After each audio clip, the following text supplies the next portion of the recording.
하나님의 평화가 말씀을 듣는 우리 가운데 함께 하시기를 바랍니다. 아멘. 오늘은 성령 강림 후 세 번째 주일입니다.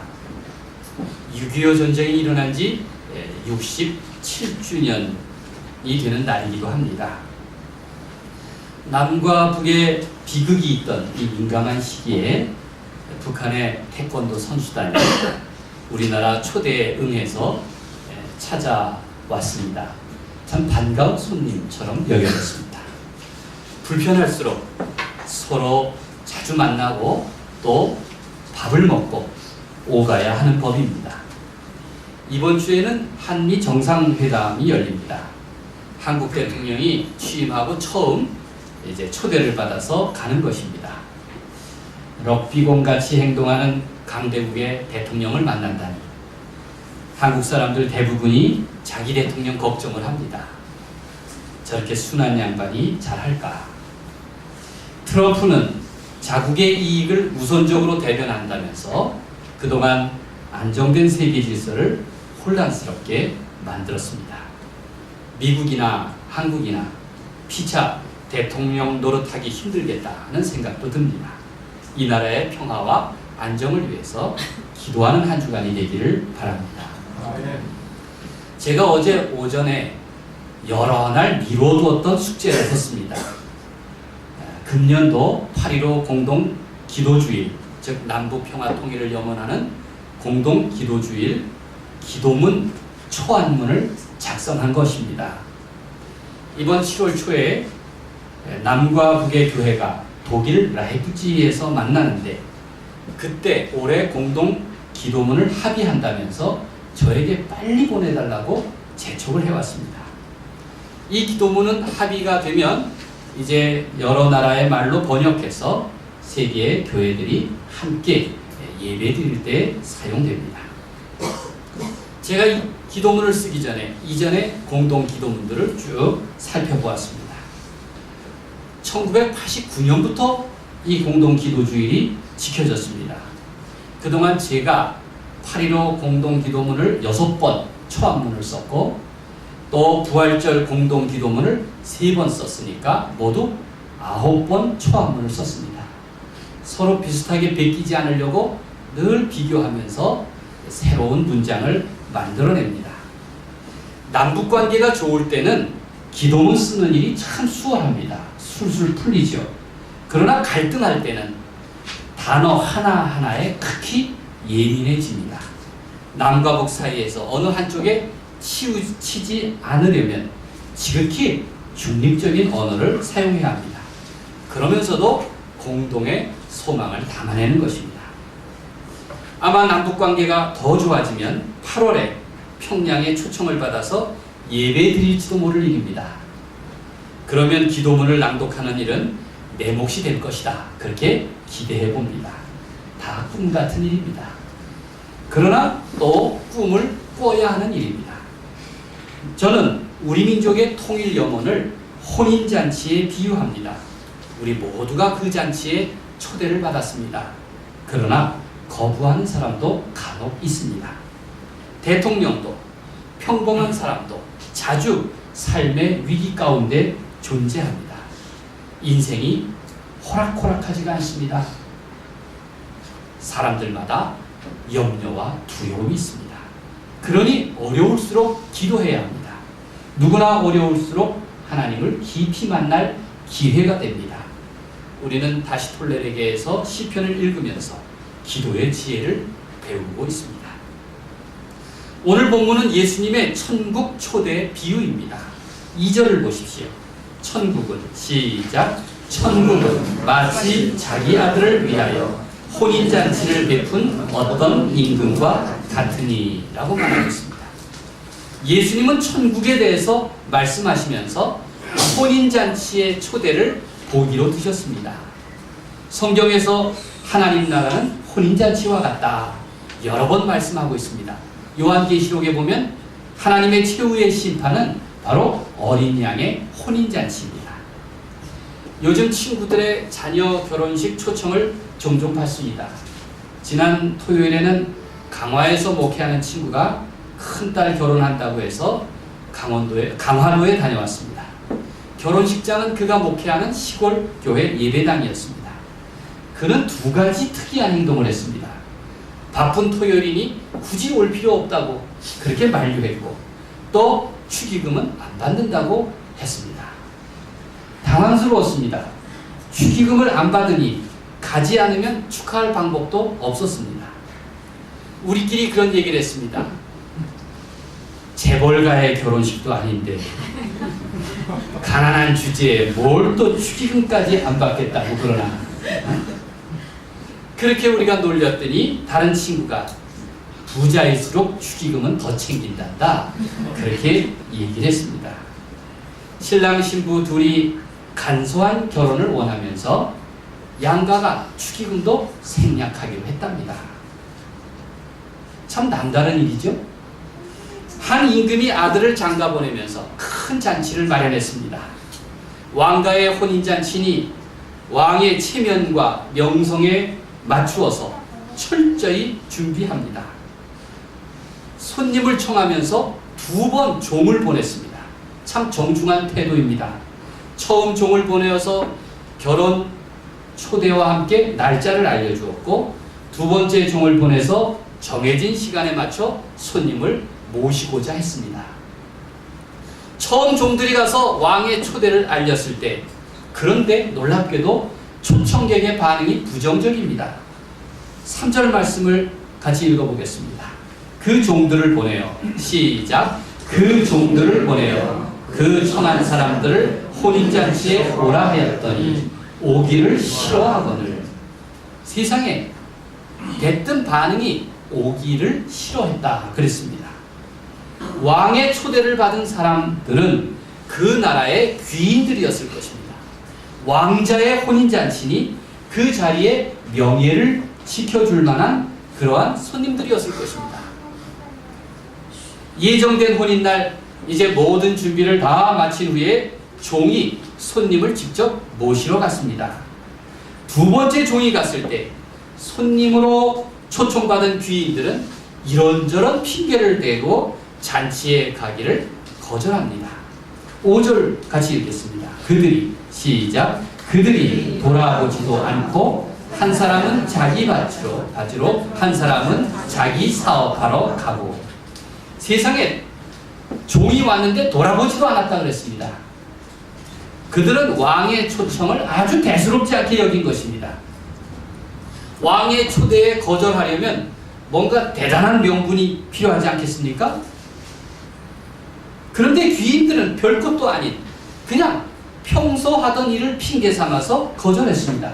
심지어 어떤 귀인들은 모시러 간 종을 붙잡아서 모욕하고 죽이기까지 했습니다. 왕의 초대에 적의를 품었고 피를 불렀던 것입니다. 임금이 생각하는 그들과 그들이 생각하는 임금이 서로 달랐습니다. 임금은 자기가 그들에게 호의를 베풀었으니 자신에 대해서 호의적이기를 기대했을 것입니다. 그런데 손님으로 초대받은 귀인들은 제멋대로였습니다. 임금을 무시했고 심지어는 노골적으로 적의감을 드러냈습니다. 왕은 크게 분노했고 군대를 보내서 자기 종을 죽인 살인자들과 동매를 진멸했다고 말하고 있습니다. 이 이야기는 비유입니다. 비유. 예를 들어서 설명을 하는 것입니다. 비유를 풀면 왕은 누구입니까? 하나님입니다. 아들, 혼인잔치를 준비하는 아들은 누굽니까? 예수 그리스도입니다. 혼인잔치에 초대받은 사람들은 누굽니까? 선민, 유대인들을 말합니다. 유대인들은 자신들이 하나님 나라에 초대받은 선민이다, 그렇게 자부심을 갖고 있는 사람들이었습니다. 임금님이 첫 번째로 보낸 종은 누굽니까? 모세의 율법입니다. 그들은 율법을 받은 유대인이었지만 실은 그 법에 충실하지 못했습니다. 율법의 의무를 저버리고 나중에는 온갖 우상을 숭배하지 않았습니까? 임금이 2번째 종을 보냈을 때 유대인들은 오만하게도 거들떠보지도 않았습니다. 2번째 종이 누굽니까? 예수 그리스도입니다.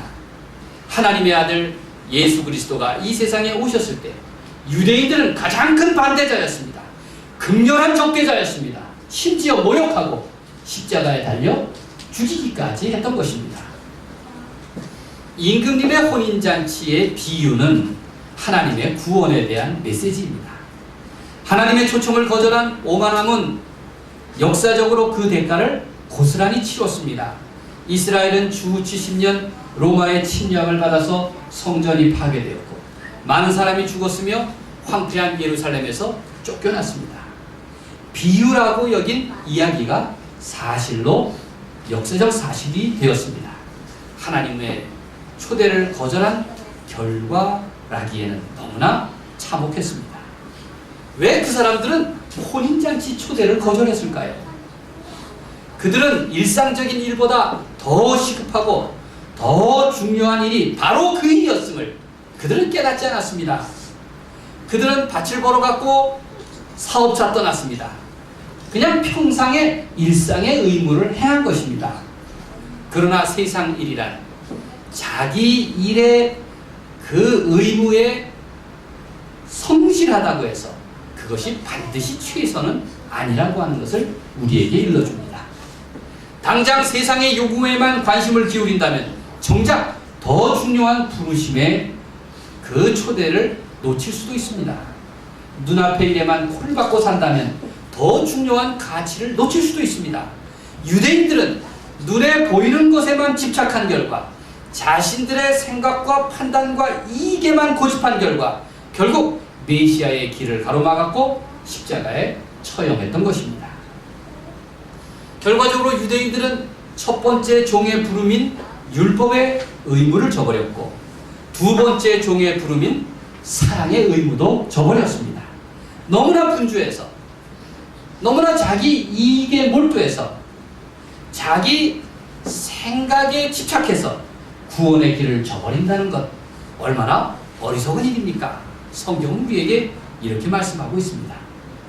이제 임금의 혼인잔치의 양상이 바뀌었습니다. 처음에 임금의 초대에 대해서는 감히 상상도 못하던 무리들이 초대를 받는 대상이 되었습니다. 귀인들이 거절한 그 자리를 채우려고 종들은 네거리로 나갔고 그리고 사람들을 불러 모았습니다. 그들은 처음에는 불청객이었습니다. 이제 불청객이 초대를 받은 것입니다. 예수님의 관심은 사실 애초부터 불청객을 향하고 있음을 볼 수가 있습니다. 애초부터 불청객을 향하고 있습니다. 누가복음 14장 13절은 이렇게 말씀하고 있습니다. 잔치를 베풀거든 차라리 가난한 자들과 몸 불편한 자들과 저는 자들과 맹인들을 청하라. 이게 예수님의 마음이었습니다. 잔치를 베풀려거든 그저 있는 사람, 귀인, 특별히 자기 명예를 소중하는 그러한 사람보다는 애초부터 가난한 사람, 몸이 불편한 사람, 저는 사람, 맹인들을 초대해라. 그렇게 말씀하십니다. 예수님은 무슨 의도로 말씀하셨을까요? 서로 주거니 받거니 하는 있는 자들, 가진 자들의 초청에 대해서 예수님은 달가워하지 않으셨습니다. 그들의 잔치야말로 끼리끼리 아닙니까? 연예인들이 혼인한다고 하면 자기들끼리만 부르잖아요. 뭔가 비밀이 많은 모양입니다. 여러분 부잣집에 초대를 받으면 불편하죠. 뭔가 기쁘기보다는 저는 호텔에서 결혼을 할 때 초대받는 게 제일 불편합니다. 도대체 부주를 얼마나 해야 되나? 이 밥값은 얼마나 될까? 그걸 따지기 때문입니다. 여러분 우리 경우에도 얼마나 계산적입니까? 나는 10만 원을 축의금을 냈는데 5만 원만 받는다면 분노하지 않습니까? 세상에 이 친구가 두고 봐야겠다고. 그런 경우가 얼마나 많습니까? 그런데 예수님께서는 그런 거 따지지 말고 갚을 능력이 없는 사람을 초대하라고 그렇게 말씀하십니다. 기대하지도 말아라. 그들이 되갚을 것에 대해서 아예 생각도 하지 말아라. 하나님께서 장차 너를 갚아주실 것이다. 이렇게 말씀하십니다. 두 번째 초청은 왕궁의 문턱을 낮춘 은혜의 잔치가 되었습니다. 바로 은혜의 부름이었습니다.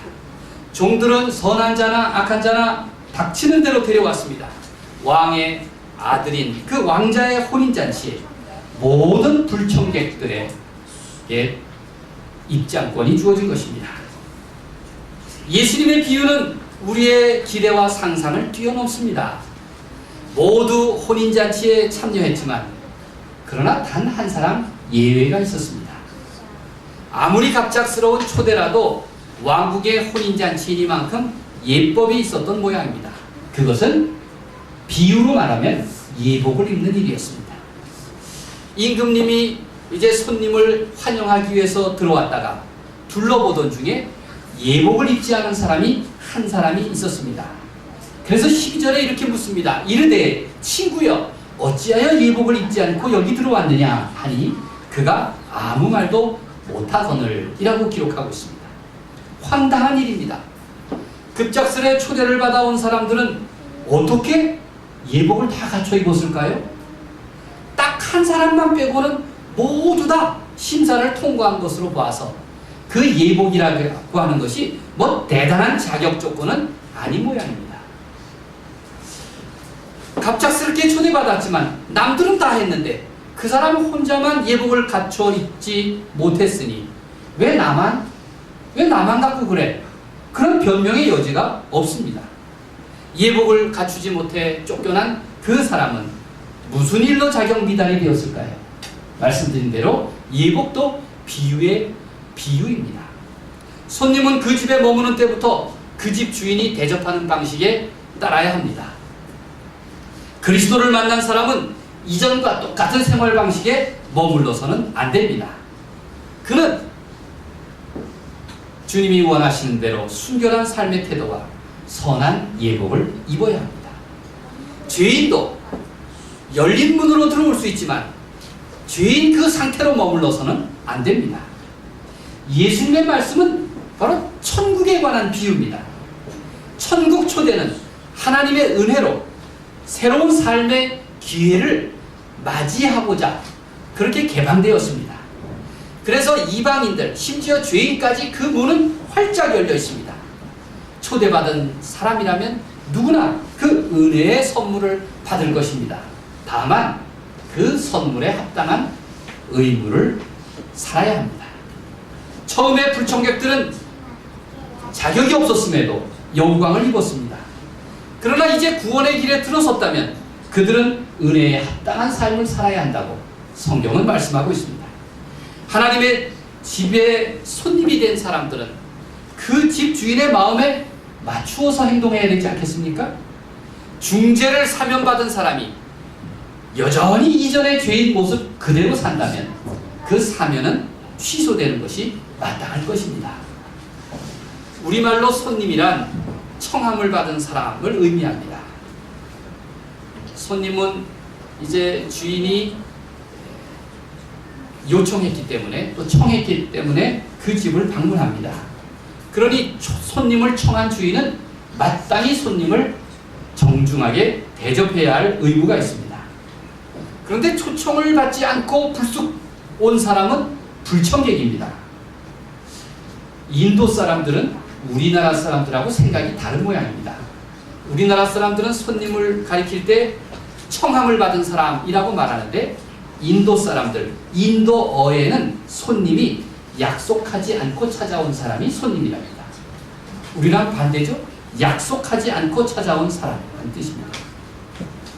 어쩌면 예수님의 말씀에 따르면 인도 사람들이 손님에 대한 표현을 더 잘한 것 같습니다. 왜냐하면 예수님은 갚을 것이 없는 사람, 그런 사람을 초대하라고 그렇게 말씀하지 않습니까? 남에게 나도 다시 초대받을 것을 기대하고 그렇게 대상을 골라서 초대하지 말고 아예 갚을 것이 없는 사람을 초대하라는 것입니다. 그러니 인도 사람들 말로 약속하지 않고 찾아오는 손님, 그 사람일수록 더 후대하고 대접하라고 그렇게 말씀하는 것입니다.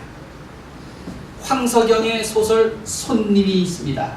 이 손님이라는 책은 우리나라에 들어온 두 불청객 이야기입니다.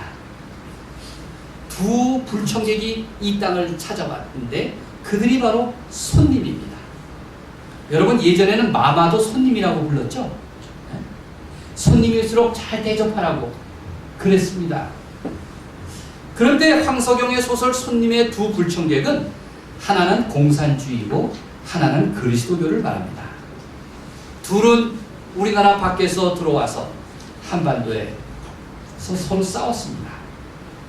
우리나라 6.25 전쟁을 빗대어 한 날입니다. 이 책은 그 목적이 손님으로 온 두 불청객이 이제는 서로 화해해야 되지 않겠느냐고 그렇게 묻고 있는 것입니다. 누가 분단과 증오의 이 땅에서 화해 사역을 할 것인가? 이 백성을 위로하는 사역을 할 것인가?